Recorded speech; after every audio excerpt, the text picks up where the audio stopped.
Assalamualaikum warahmatullahi wabarakatuh. Kita bertemu kembali di mata kuliah Mobile Programming untuk pertemuan 13. Di sesi kali ini yang akan saya bahas adalah berkaitan dengan kompatibilitas. Adalah satu aspek penting dalam membuat aplikasi, khususnya aplikasi mobile. Dikarenakan aplikasi mobile itu terdapat banyak sekali versi sistem operasi mobilenya, maka mau tidak mau sebagai developer harus bisa menjangkau para pengguna di versi-versi.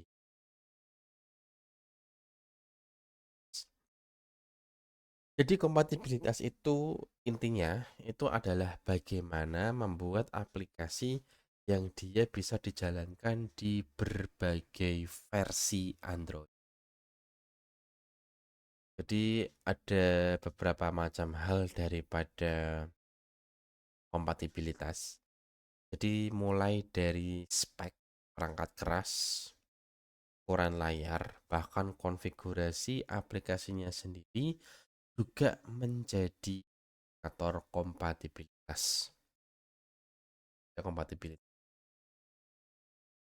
Artinya menjangkau ya kompatibilitas itu. Jadi mau apapun software yang kalian buat, dia harus bisa dijalankan di semua perangkat yang ada di pasaran. Ya sebenarnya tidak semuanya sih lah. Setidaknya 80% dari pengguna Android bisa menginstal aplikasi itu. Itu tujuan daripada kompatibilitas. Nah, maka dari situ muncul beberapa aspek kompatibilitas yaitu seperti level API, ukuran layar dan resolusi, perangkat keras dan sensor, platform dan pustaka pihak ketiga. Itu yang menjadi pertimbangan daripada kompatibilitas. Kita mulai dari level softwarenya dulu, yaitu adalah level SDK. Ya, seperti yang kita ketahui, Android Studio itu dia secara otomatis menggunakan SDK tertinggi yang terpasang di komputer kita. Sebagai contoh, kita menginstal versi 31 yang terpasang. Maka secara otomatis Android akan menggunakan level 31 tersebut. Kecuali kalau kita menginstal level 33, maka secara otomatis Android Studio menggunakan 33 untuk setiap project baru. Itulah kenapa dalam membuat aplikasi Android setidaknya minimal satu SDK yang meskipun kita bisa otak-atik hal ini versinya, tetapi itu hanya bisa dilakukan secara manual saja. Tapi secara otomatis SDK tertinggi yang akan digunakan. Meskipun SDK yang akan tertinggi digunakan, tetapi user dapat menentukan versi minimal yang bisa digunakan. Sebagai contoh, ada seorang programmer dia membuat aplikasi, yaitu versi 33, maka di projectnya programmer tersebut bisa membatasi minimal Android yang bisa menggunakan aplikasi itu adalah level, berarti minimal level 28. Jadi secara otomatis Android di bawah level 28 API 28 tidak bisa install APK-nya. Maka secara otomatis harus melakukan upgrade.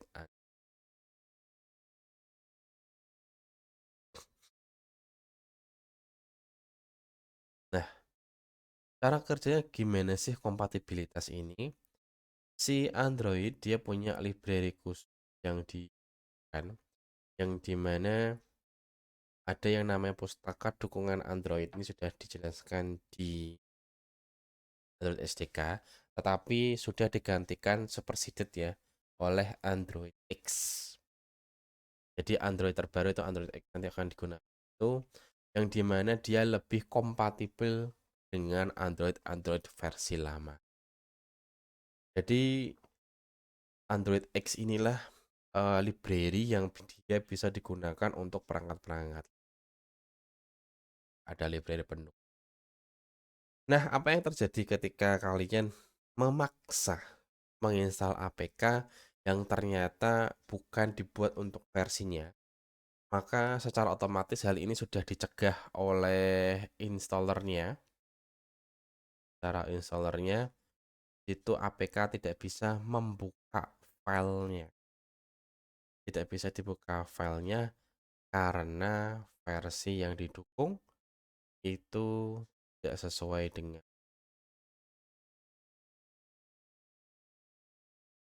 Ada dampak negatif pastinya kalau kita membicarakan soal kompatibilitas.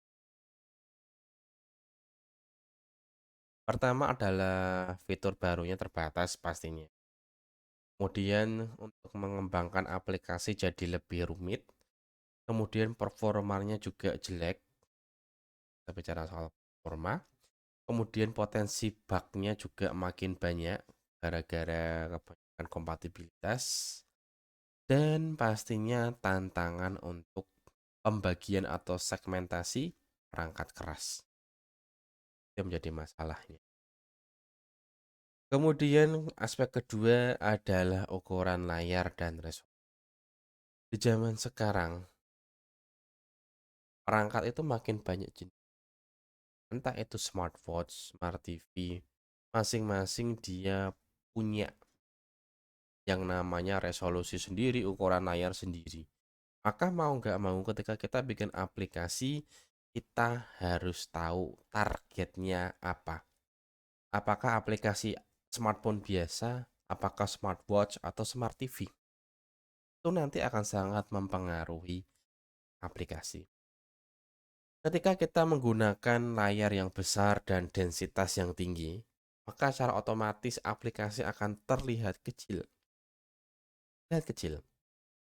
Tetapi kalau kita sebaliknya layarnya kecil, maka aplikasinya nggak bisa terlihat semua alias terlalu besar. Maka di situ diperlukanlah yang standar pengembangan aplikasi lintas layar.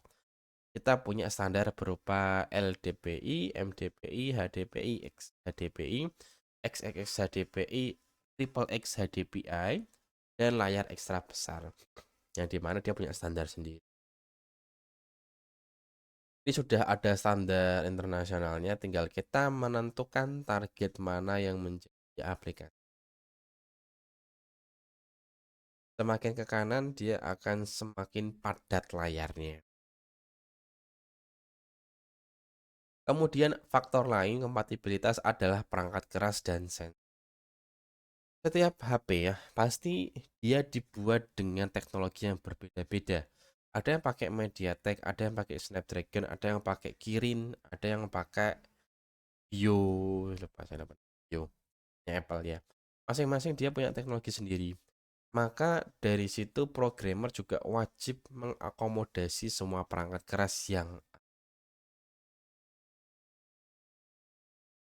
Nah, tetapi untungnya dengan adanya teknologi hardware abstraction layer, programmer tidak perlu pusing bagaimana mengoperasikan perangkat di hardware-hardware yang berbeda tersebut.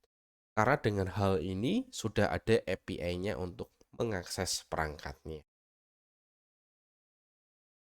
Untuk ada halnya, kalau tidak ada hal kita nggak bisa mengakses perangkatnya. Jadi mau apapun perangkat kerasnya itu bisa didukung aplikasinya.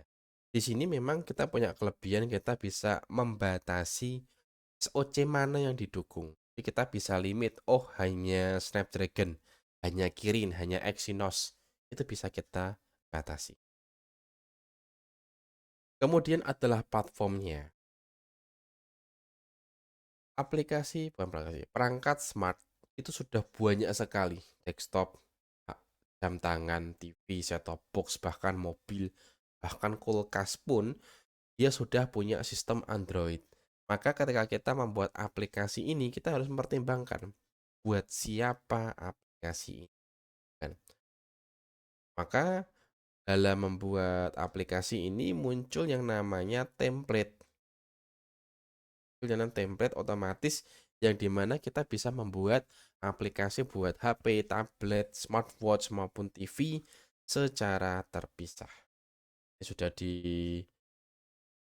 diperlihatkan oleh Android Studio ketika membuat aplikasi ya. Kemudian terakhir adalah pihak ketiga, di sini berkaitan dengan dependensi luar. Jadi kalau kita ingin membuat aplikasi untuk versi lama, maka kita harus perhatikan apakah dependensi yang kita gunakan itu didukung di Android yang versi lama. Karena mau nggak mau ketika kita menggunakan pihak ketiga, maka kita harus ngecek dulu dia kompatibel atau ya. Ini adalah contoh daripada dependensi pihak ketiga. Itu akan muncul kerumitan, kompleksitas dalam menggunakan dependensi pihak luar. Jadi saking rumitnya dependensi. Oke, itu saja dari saya. Saya ucapkan terima kasih. Kita berjumpa lagi di pertemuan berikutnya.